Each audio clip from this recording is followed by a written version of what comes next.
buenas tardes.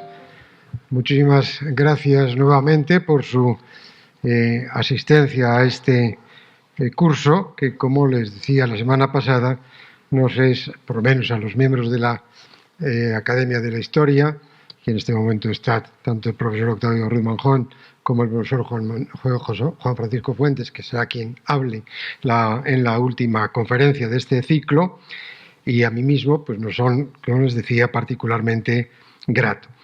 Si recuerdan, terminábamos la última conferencia de don Fernando Puel en 1926-27 y el orden cronológico nos lleva ahora a hablar de la caída de la dictadura de Primo de Rivera y hasta la proclamación de la República.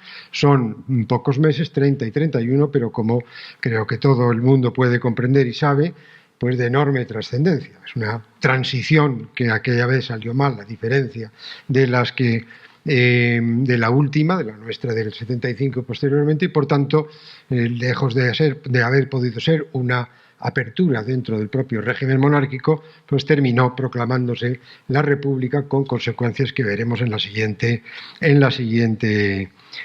conferencia.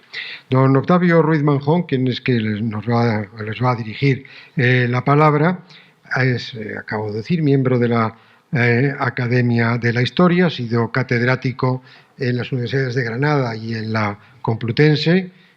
Somos exactamente de la misma quinta y hemos tenido unas carreras paralelas durante mucho tiempo e incluso previamente a eso, pues una muy buena amistad. Fue discípulo de don Vicente Cachovió, uno de los miembros de la generación fundacional del contemporaneismo en España. Nosotros seríamos ya una generación continuadora de aquella, pero hay 7 u 8 nombres que fueron los que pusieron en marcha lo que entendemos por los estudios de los siglos XIX y XX.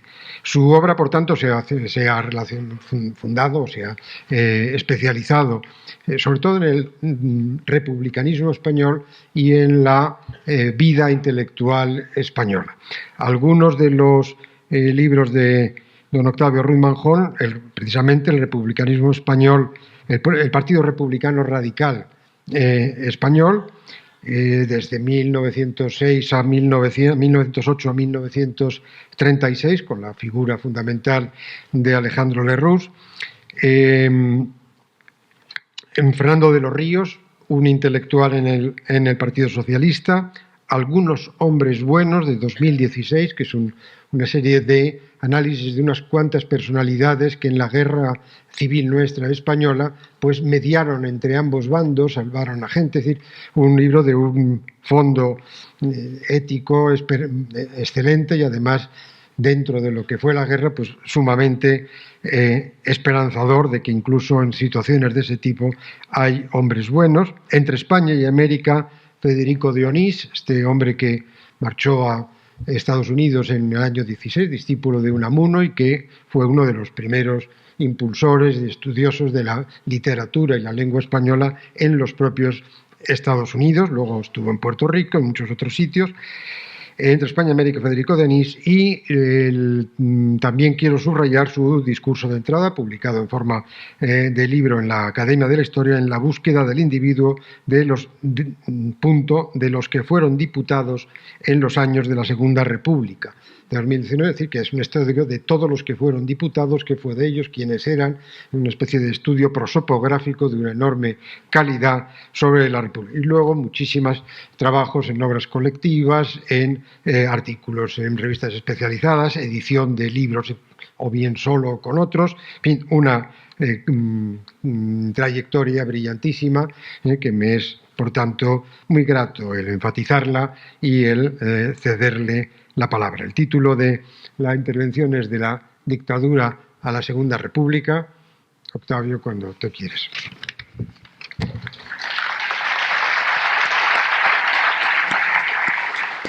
Perdonen, habrá preguntas como siempre, pueden ustedes escribirlas y yo las leería después para que conteste don Octavio. Gracias. Pues muchas gracias, doctor Fusi, por estas palabras que en buena medida pues, se corresponden con el hecho de que somos coetáneos absolutamente, estamos hemos estado en batallas muy parecidas. Muchas gracias también a la Fundación Mutua Madrid, que me brinda el placer de estar en este auditorio que me parece sencillamente maravilloso, y una de las cosas que lo hace maravilloso es la presencia de todos ustedes, o sea, su pasión por el conocimiento histórico que yo trataré de no defraudar en esta conferencia. En las últimas horas del 28 de enero de 1930, el general don Miguel Primo de Rivera presentó al rey don Alfonso XIII su dimisión como presidente del gobierno, y esa misma tarde el general don Dámaso Berenguer aceptó el encargo de formar un nuevo gobierno. Los años de la dictadura habían terminado y el país afrontaba un incierto futuro. Primo de Rivera se había atraído la enemistad de muchos de sus compañeros de armas y de la universidad, aunque el detonante inmediato de su dimisión sería de carácter económico, por la bajada de la cotización de la peseta, y se había traducido una semana antes en la dimisión del ministro de Hacienda, José Calvo Sotelo. En la crisis política que siguió a esa dimisión, Primo de Rivera había anunciado su intención de consultar al ejército, lo que suponía una grave desconsideración hacia el rey, que según la Constitución de 1876 tenía el mando supremo del ejército y de la armada. La dimisión de Primo parecía, por lo tanto, obligada, y se esperaba del nuevo gobierno la transición a la normalidad jurídica y constitucional, como señalaba, entre otros, el diario católico El Debate. Alfonso XIII era, a los ojos de muchos, el verdadero responsable de la situación, por haber permitido en 1923 la violación de la Constitución de 1876, no por nombrar presidente del Consejo de Ministros a Primo de Rivera, a lo que tenía perfecto derecho, sino por romper la base parlamentaria que debían tener todos los gobiernos constitucionales. Desde ese momento no faltaron los que veían en el comportamiento del rey un acto de prevaricación. Por lo demás, la España de aquellos días era una sociedad alegre y confiada, por utilizar los adjetivos de la obra teatral de Jacinto Benavente. Alfonso XIII acababa de visitar Barcelona para la clausura de la exposición internacional que se había inaugurado 7 meses antes. Y en los cines españoles triunfaba la versión de las 4 plumas que protagonizaban William Powell y Fay Gray, la primera actriz que cautivó al tierno King Kong. Los aficionados al deporte seguían las hazañas de Paulino Uzcudun y del Athletic de Bilbao, mientras que en el Teatro Metropolitano de Madrid, una desenfadada norteamericana, Josephine Baker, danzaba frenéticamente mientras agitaba plátanos alrededor de su cintura en una descarada insinuación erótica que ya había utilizado el pintor Giorgio de Chirico antes de la Primera Guerra Mundial. También bailó en Madrid por aquellos días la rusa Ana Pavlova, pero cabe suponer que lo hizo más comedidamente. De todas maneras, lo que privaba en las salas de fiestas españolas de aquellos días era el charleston, que se anunciaba en un periódico madrileño con palabras que hoy resultan irrepetibles. Federico García Lorca, finalmente, andaba por Estados Unidos y Cuba, de donde traería su poeta en Nueva York, uno de los hitos más brillantes de la poesía española del siglo XX, un libro que aún tardaría unos años en editarse. En el resto del mundo, las aguas bajaban un tanto más turbias. El crack económico de octubre del 29 había arrojado a millones de estadounidenses a las carreteras o a los trenes de carga en su afán por recolectar aquellas uvas de la ira de las que ha hablado John Steinbeck. Y las cosas no marchaban mucho mejor en Europa occidental, víctima de aquel colapso bursátil de los Estados Unidos. La marcha inflacionaria de la economía alemana estaba alentando la incubación de los huevos de la serpiente nazi. El mañana, como cantaba aquel joven de la película Cabaret, parecía pertenecerles. La caída del dictador Primo de Rivera dejó al rey ante un difícil dilema.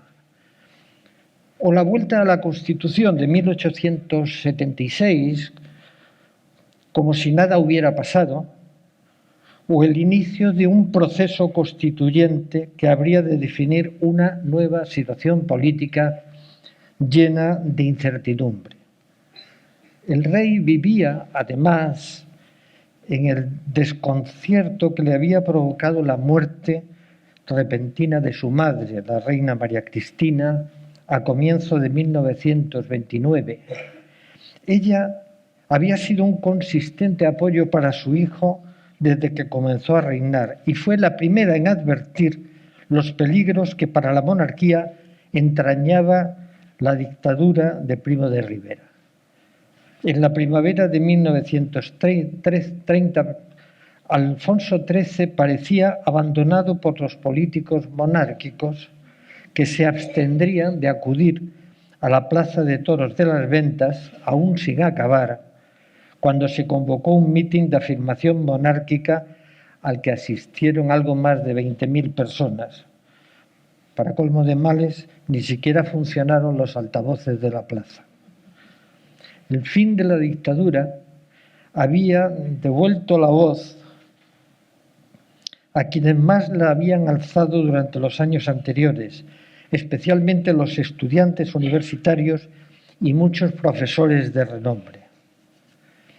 Era algo parecido a lo que había ocurrido en la Revolución de 1868, con la devolución de sus cátedras a los profesores krausistas. En 1930, profesores conocidos como Miguel de Unamuno, José Ortega y Gasset, Fernando de los Ríos, Luis Jiménez de Asúa, Felipe Sánchez Román y Alfonso García Valdecasas serían reintegrados en los primeros días del mes de febrero.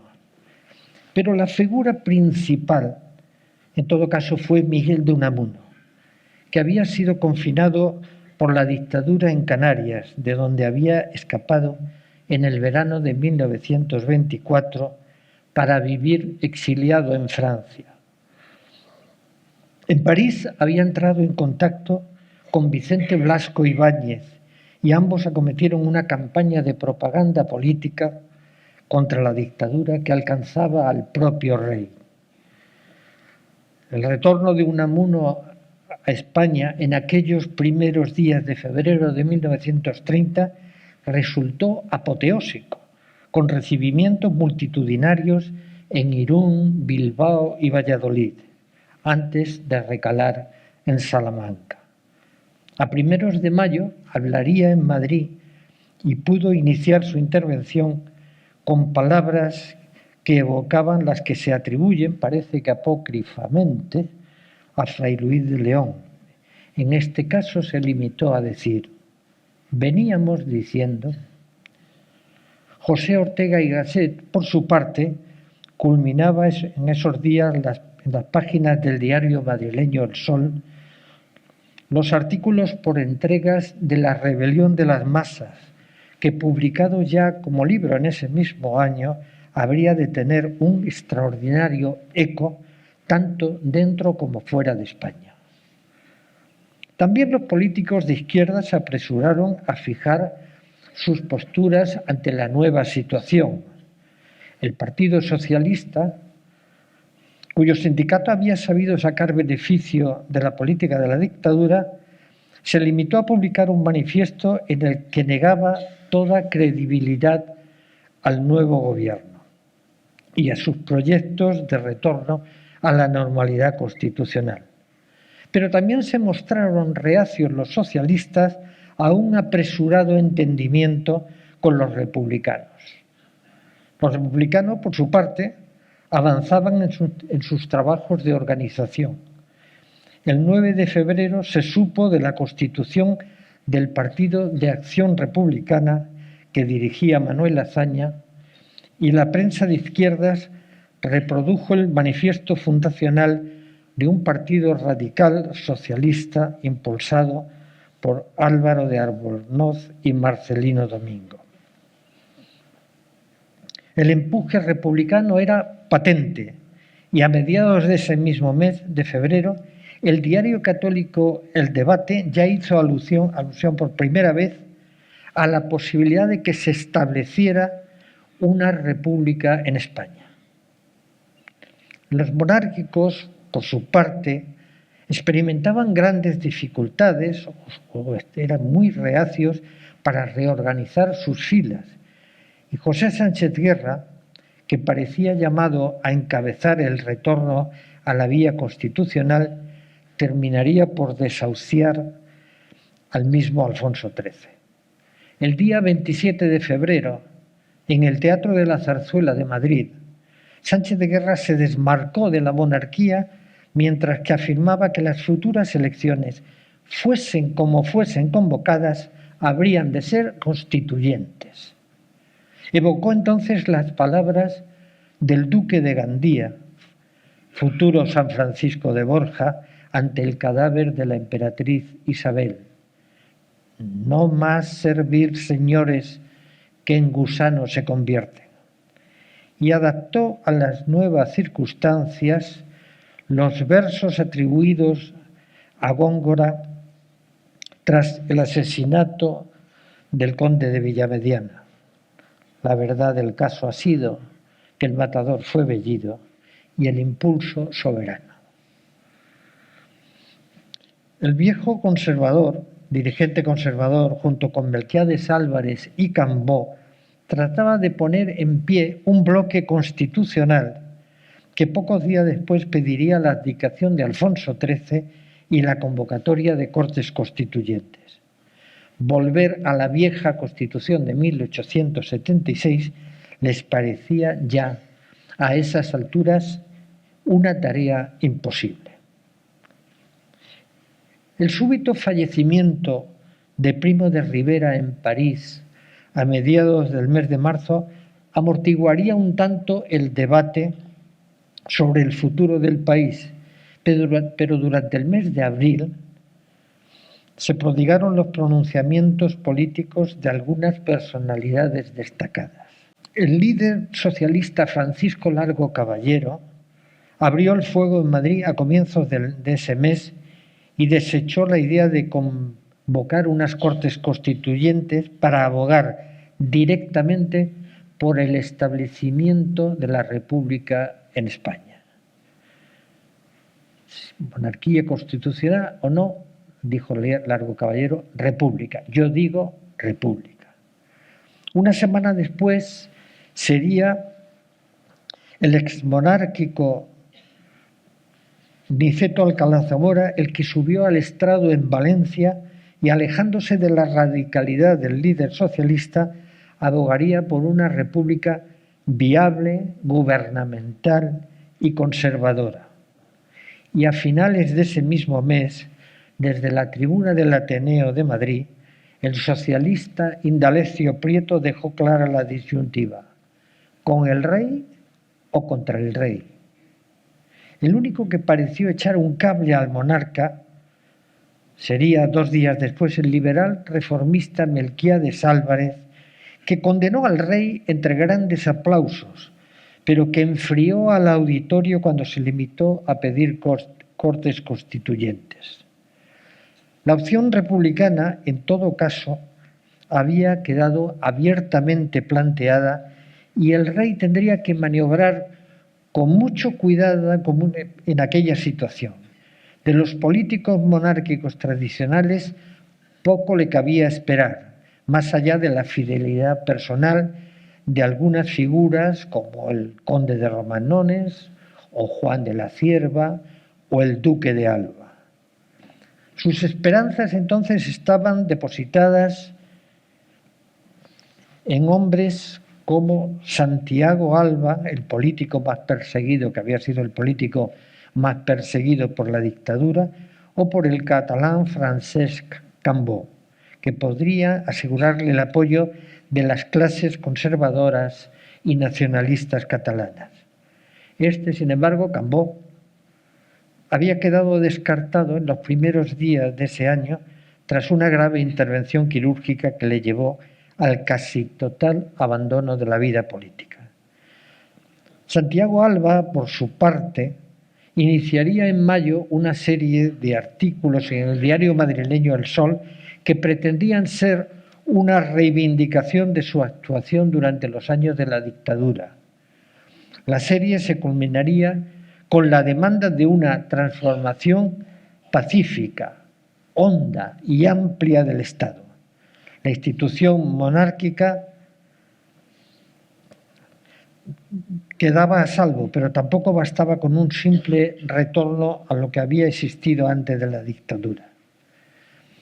A las exigencias de Alba respondería Alfonso XIII con una visita a París en junio de 1830 para pedir el apoyo del político zamorano, que impuso que la entrevista se celebrara en el Hotel Meurice de la capital y no en la embajada española, para dejar claro que era el rey quien acudía a visitar al político y no que el político era recibido por el rey en un edificio del Estado español. La entrevista se saldaría sin resultados porque el político liberal exigiría una efectiva democratización de la vida política y que el rey garantizara que no se entrometería en los asuntos de Estado, famoso borboneo.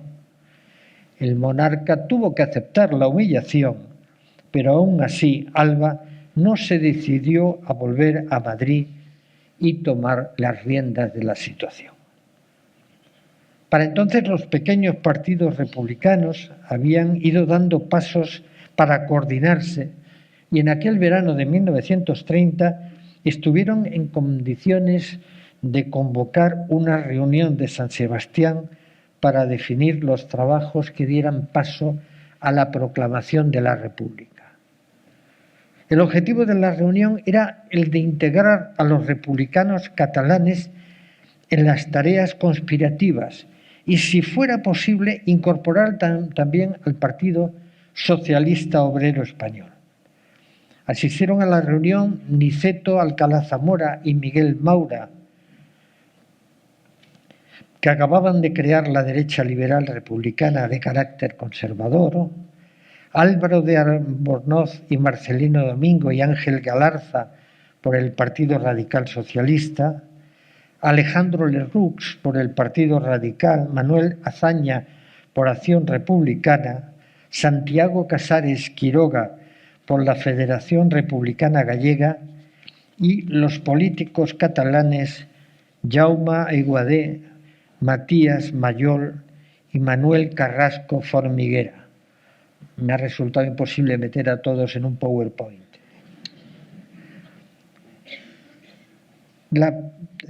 Asistieron también a título personal Indalecio Prieto, Felipe Sánchez Román y Eduardo Ortega y Gasset. Y Gregorio Marañón, desde Francia, envió una carta efusiva de adhesión. Los resultados de la reunión fueron más bien escasos, aunque se reconoció a Cataluña el derecho de elaborar un estatuto de autonomía que sería sometido a las futuras Cortes Constituyentes. También se designaron algunas comisiones para preparar los trabajos revolucionarios. Pasados los meses, proclamada ya la República, se le trató de dar a esa reunión de San Sebastián una solemnidad que no tuvo en su origen y se habló de un pacto de San Sebastián que se presentaría como un texto de compromiso, un texto fundacional para los gobernantes del nuevo régimen. En cualquier caso, desde aquel verano de 1930, la cuestión candente de la vida política española era ya la República. Significaba una apuesta decidida por la democratización del país en un momento en el que la democracia no pasaba precisamente por los mejores momentos en los países de nuestro entorno. En Alemania, sin ir más lejos, Adolf Hitler acababa de obtener su primer gran triunfo electoral con 6,5 millones de votos, que multiplicaban por 8 sus resultados de las elecciones anteriores, aunque el camino hacia la Cancillería, la presidencia de gobierno alemán, le quedaría cerrado todavía. Los flecos de la gran crisis económica de 1929 terminarían por abrirle el camino. Y el fascismo italiano de Benito Mussolini daba también muestras de una cierta solidez en detrimento de las ilusiones democráticas. Los republicanos españoles, sin embargo, no se dejaron intimidar por esos malos presagios y a lo largo del otoño continuaron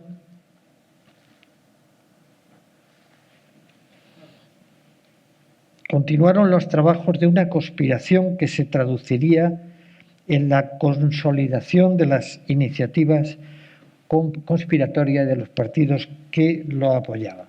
A finales del mes de septiembre se celebró el Congreso de Constitución del Partido Radical Socialista que lideraban Marcelino Domingo y Álvaro de Albornoz, y trataba de combinar los valores tradicionales republicanos con fórmulas cercanas al socialismo.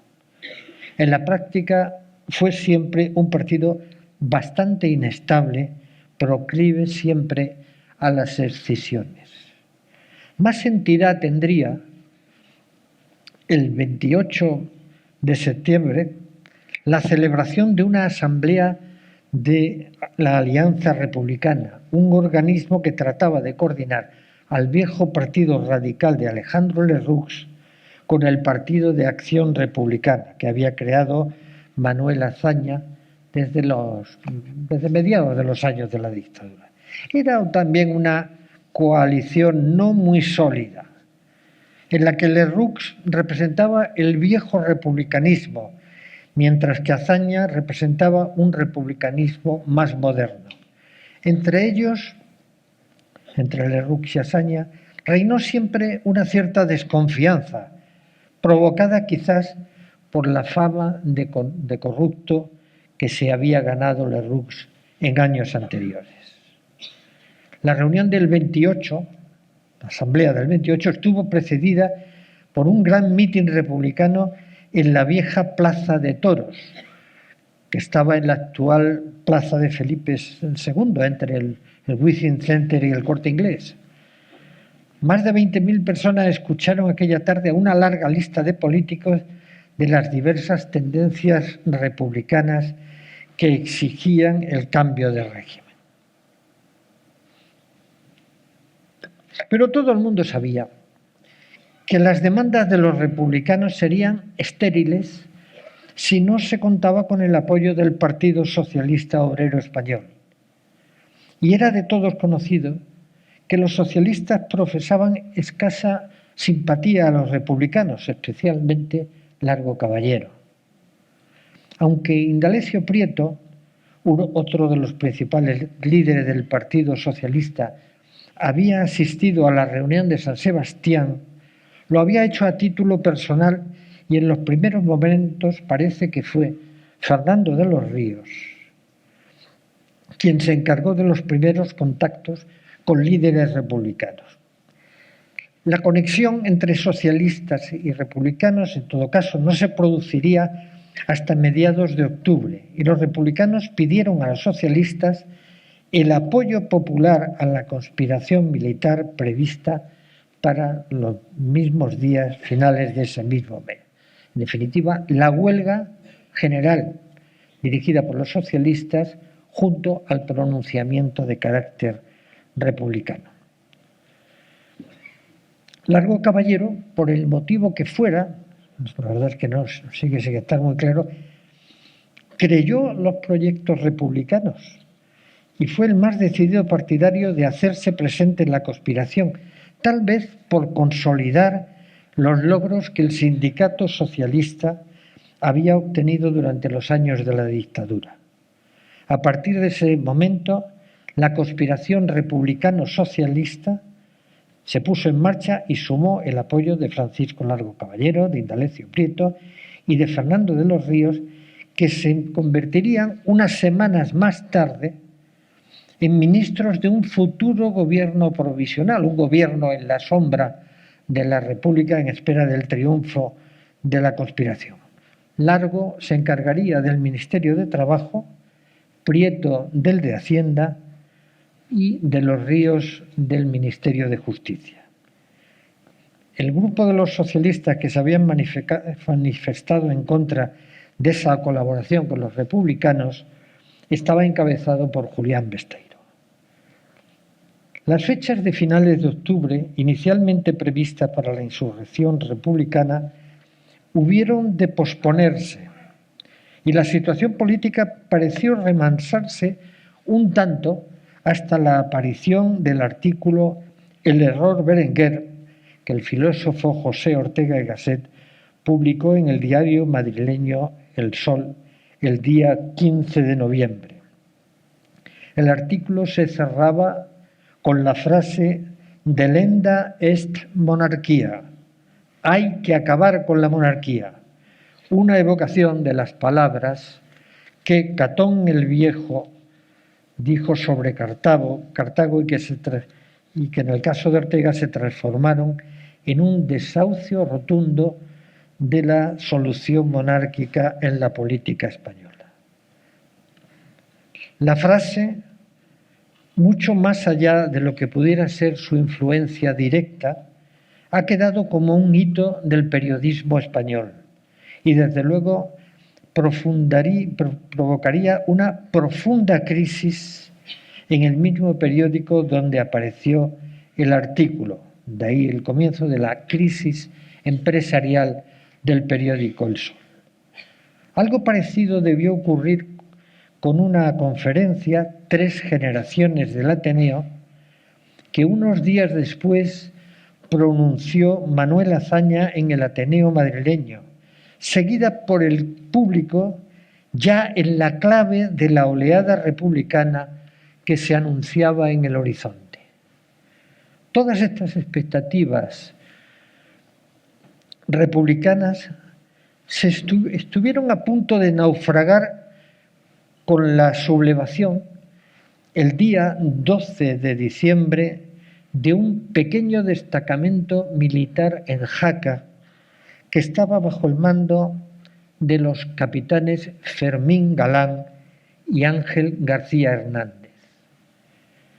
Los sublevados intentaron marchar sobre Zaragoza, pero fueron derrotados y aquellos oficiales al mando serían fusilados 2 días después. La futura República Española parecía fracasar de momento, pero se anotaría sus 2 primeros mártires. Aunque el estallido revolucionario fracasó también en Madrid, tal vez por la inhibición del sindicato socialista de la UGT que dirigía Besteiro.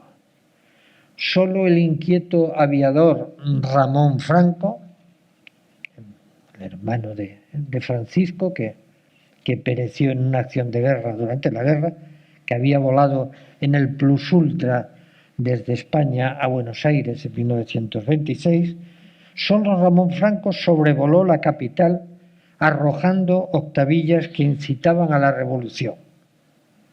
Seguía en ese caso las órdenes de otro general conocido, sobre todo conocido posteriormente, el general Queipo de Llano, y ambos se vieron obligados a huir a Portugal ante el fracaso de su iniciativa. Casi todos los miembros del Comité Revolucionario serían internados en la cárcel Modelo de Madrid, en donde recibieron un trato de presos políticos y convirtieron el centro penitenciario en uno de los lugares más concurridos de la vida política madrileña, o sea, por las muchas visitas que recibieron de políticos de renombre. Me pasa lo mismo que con los del Pacto de San Sebastián, no se les puede incluir a todos.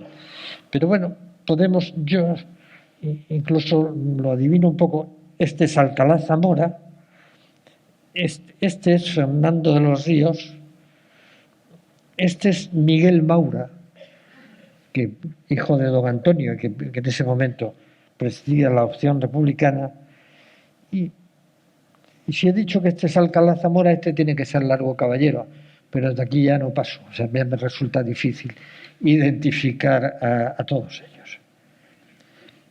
En realidad, del Comité Revolucionario solo habían conseguido escapar de la justicia Indalecio Prieto, que era un verdadero maestro en eso de las evasiones, o sea, fue siempre muy difícil pillarlo en nada, Alejandro Lerroux y Manuel Azaña, que se dedicó sus socios a la creación literaria, es de entonces la redacción de su novela Fresdeval. Otro de los que estaba en el Comité Revolucionario, Diego Martínez Barrio, el lugarteniente de Lerroux, se había refugiado en Gibraltar.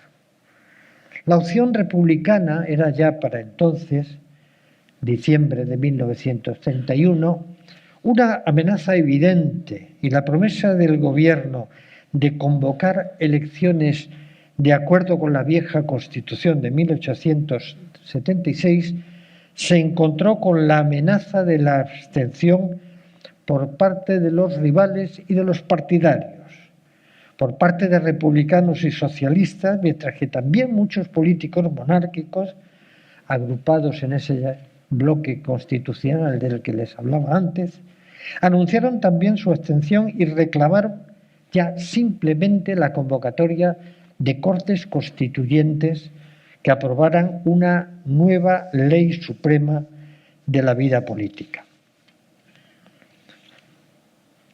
También por aquellos días comparecieron algunos intelectuales, comparecieron en la arena política, en el escenario político, algunos intelectuales que publicaron un manifiesto de una recién nacida agrupación al servicio de la República. El manifiesto lo encabezaba Gregorio Marañón junto con Ortega y Gasset y Ramón Pérez de Ayala. En realidad lo habían puesto por orden alfabético, pero las ideas directrices eran las de José Ortega y Gasset. La agrupación realizaría una primera actuación, un primer acto público en Segovia, el 14 de febrero, con el apoyo del poeta Antonio Machado, que se abstuvo de intervenir en el acto y que quedó simplemente como patrocinador. En estas condiciones de abandono, el gobierno del general Berenguer dimitiría a mediados de febrero y con la dimisión quedaría dañado el proyecto de unas inmediatas elecciones generales de diputados a Cortes. Alfonso XIII encargaría la formación de un nuevo gobierno al conservador Sánchez Guerra, que tuvo que sufrir la humillación de tener que acudir a la cárcel Modelo para recabar el apoyo del Comité Revolucionario. No lo conseguiría. Y para colmo de males monárquicos, ese mismo comité sería absuelto a finales de ese mismo mes en un ruidoso juicio que se convirtió en una verdadera celebración antimonárquica. La crisis política por fin se resolvió y el último gobierno de la monarquía sería presidido por el almirante Juan Bautista Aznar, que se conformó en agrupar en el gobierno a los políticos leales al rey sin atención a sus filiaciones partidistas. En el nuevo gobierno se integraron liberales como Romanones, García Prieto y Bugallal, conservadores como Juan de la Cierva y Gabriel Maura, políticos catalanes como Ventosa y algunas otras personalidades de menor relieve. Fue un drama que una de las personalidades de menor relieve fuera el Marqués de Hoyo, ministro de la Gobernación, porque el Ministerio de la Gobernación había sido siempre un ministerio clave en la vida política española, lo que se volvería a demostrar unas semanas después. El gobierno del almirante Aznar tuvo que recomponer el programa electoral a base de convocar elecciones, desde las municipales, a las que se asignaba escaso relieve político, para realizar después las elecciones provinciales y ya en junio unas posibles elecciones generales a Cortes que habrían de ser constituyentes. Las previsiones del gobierno, sin embargo, fallarían por completo, ya que las elecciones municipales se afrontaron como un plebiscito entre monarquía y república.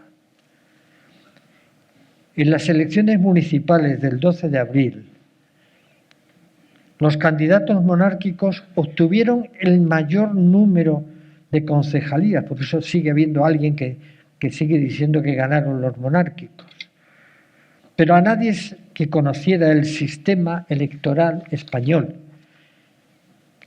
y el rey era el primero en saberlo, se le escapaba el hecho de que los republicanos habían obtenido un gran triunfo que sacudió radicalmente la política española. La casi totalidad de las grandes ciudades españolas dio el triunfo a las candidaturas de la coalición republicano-socialista. Y el resultado no se haría esperar. En las primeras horas de la tarde del día 14 de abril, Alfonso XIII abandonó el Palacio Real, camino de Cartagena, en donde embarcaría en un buque de la Armada que lo llevaría hasta Marsella.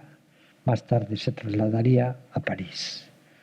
Mientras tanto, en la Plaza de las Cibeles madrileña y en la Puerta del Sol empezó a ondear la bandera republicana. Ya había ocurrido otro tanto en Éibar y en algunas otras poblaciones españolas.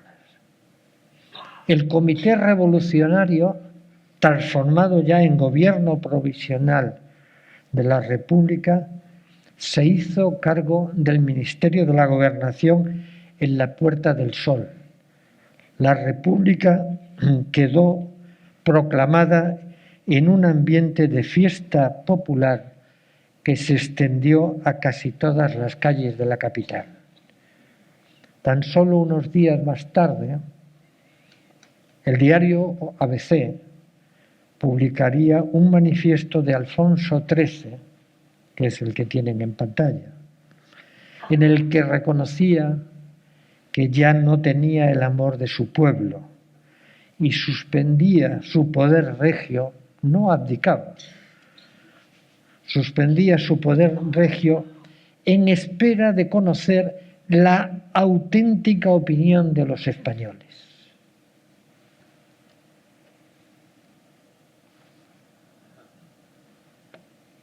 En el Real Cinema de Madrid se acababa de estrenar por aquellos días Luces de la ciudad, de Charlie Chaplin, como siempre ocurre.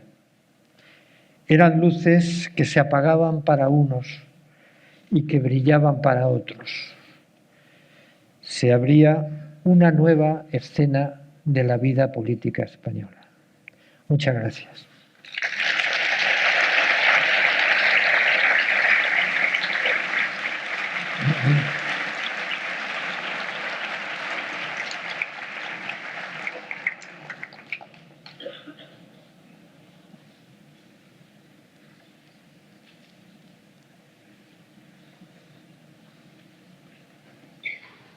Muchísimas gracias.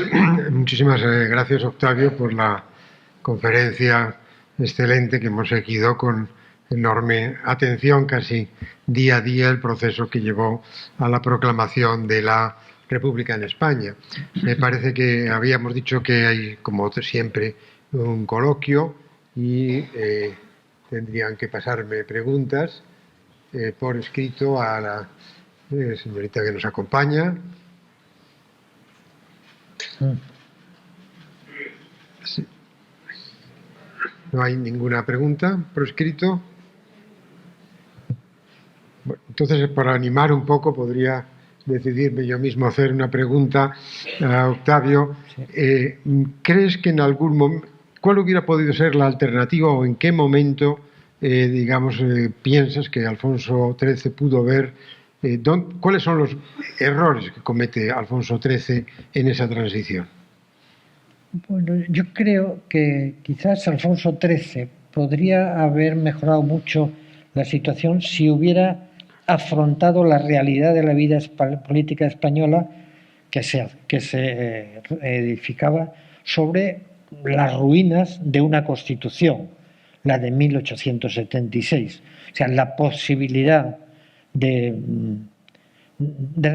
reconstruir la vida política a partir de la Constitución de 1876 quizá fue el primer inconveniente para que la situación política evolucionara de distinta manera. Por lo tanto, en este catálogo de responsables no dudo en poner a Alfonso XIII, aunque probablemente vivían en ese desconcierto político del que yo he hablado y también en el desconcierto afectivo que le había provocado la muerte de su madre. En segundo lugar, junto con que quizás Alfonso XIII podía haber afrontado la realidad de otra manera, en segundo lugar señalaría, y lo señaló algún periódico de la época, que a los viejos políticos monárquicos, a los que habían protagonizado la vida política con anterioridad a septiembre de 1923, les faltó quizás un poco de magnanimidad y tal vez de perspicacia. Magnanimidad es esa virtud que nos permite superar las situaciones de dificultad, pero también una cierta perspicacia política de no darse cuenta del destrozo político que se había operado con la dictadura de Primo de Rivera y sobre todo el atentado a la vida parlamentaria. Ya dije en la conferencia que el rey tenía posibilidad de nombrar jefe de gobierno a quien quisiera, según la Constitución. Lo que pasa es que ese que fuera nombrado tendría que tener la ratificación del Parlamento al cabo de 3 meses. Y al cabo de 3 meses, efectivamente, los que habían presidido las 2 asambleas que formaban las Cortes Españolas, el Congreso de los Diputados y el Senado, que eran el conde de Romanones y Melquiade Álvarez, acudieron a Palacio a recordarle al rey que tenía la obligación constitucional de convocar elecciones a Cortes. Y fueron despedidos, según cuenta y según contaron los protagonistas, fueron despedidos con cajas destempladas. Sencillamente, no sé si fue en esta ocasión, a lo mejor, cuando el rey se negó incluso a darles entrada en el palacio. Y ahí termino mi catálogo de culpables, porque parece que ya el profesor Fusi tiene preguntas que hacerme. Sí, hay una pregunta que dice lo siguiente: ¿se puede profundizar un poco sobre la ideología de aquellos políticos republicanos conservadores, dice entre interrogantes, socialistas, radicales de cualquier extremo? Sí, bueno, había un partido republicano, un viejo partido republicano, que era el Partido Republicano Radical, que era el heredero de los ideales republicanos de 1873. Ellos fueron los que inventaron la bandera republicana, que después se instaló con la banda morada en sustitución de una de las bandas rojas de la bandera española, porque durante la Primera República la bandera española siguió siendo la rojigualda, con la misma distribución de colores. Ellos inventaron pues esa bandera republicana y Alejandro Lerroux presentaba esos ideales. ¿Cuáles eran esos ideales? Pues liberalismo a ultranza, una sociedad más laica, una sociedad abiertamente más laica, o sea, disminución del papel de la religión en ese terreno, y desde el punto de vista social eran unos planteamientos relativamente conservadores, al margen de que Lerroux, por oportunismo político, hubiera conseguido movilizar a los obreros barceloneses en la primera década del siglo XX. Mientras que la apelación a la República de Azaña de 1925 y las iniciativas bueno, habría que añadir también en ese viejo republicanismo un partido federal que era ya pues prácticamente una ruina de lo que había sido el viejo federalismo de Pi y Margall. A la altura de 1930-31 el federalismo ya pintaba muy poco. Mientras que, como digo, hay un republicanismo moderno, que es el que representa Manuel Azaña, que conoce mucho mejor la República Francesa, la Tercera República Francesa, y los planteamientos radicales de la República Francesa. El propio radical socialismo, como yo he indicado en la conferencia un tanto por encima, pues era un poco, se trataba de situar entre los ideales republicanos y una política de carácter social, pero ya he añadido que fue un partido bastante inestable. No sé si con esto queda cubierta esa idea. Bueno, de momento creemos que sí. Hay 3 preguntas más, con los cuales terminaremos, entiendo yo, el acto de esta tarde. También sería, si es posible, profundizar más sobre las extrañas circunstancias de la muerte de Primo de Rivera, o si son extrañas o no lo son muerte natural. Yo no tengo noticias de que fueran nada extrañas. Él estaba en el hotel, tenía una neumonía,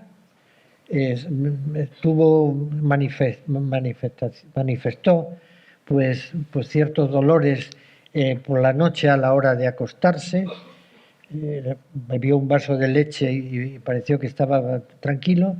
Sus hijas se habían ido a misa a una iglesia que estaba al lado del hotel.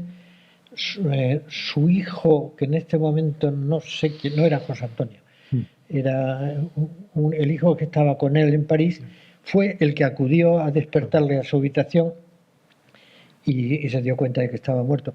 Yo no tengo ninguna información, ni he visto nada.